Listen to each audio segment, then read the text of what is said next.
मंडळी, माझ्या ब्लॉगमध्ये तुमचं स्वागत आहे. आज मी शॉर्टमध्ये शंकरपाळीची रेसिपी सांगणार आहे तुम्हाला. हे 125 मापाचं व 125 ग्रॅम मापाचं कप आहे भरून मी पिठी साखर घालते याच्यामध्ये.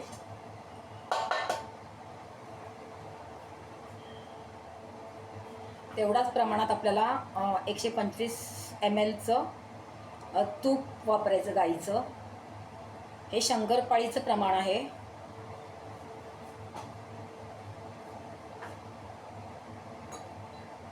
त्याच कपाच्या मापाने आपण 1 कप दूध घालायचं याच्यामध्ये. आता हे मिश्रण आहे ते गरम करायचं गॅसवर.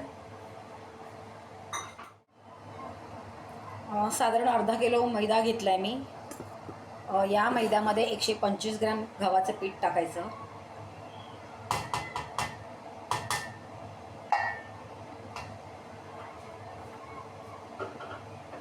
आणि 1 वाटी मी रवा भिजवून ठेवलेला अर्धा तासापूर्वी तो रवा टाकायचा भिजवलेला. आता हे मिश्रण सगळं मिक्स करून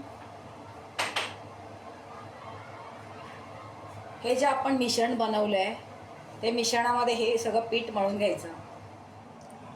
थोडंसं मीठ घालून मी हे मिश्रण मळून त्याचं पीठ तयार करून ठेवलं आहे.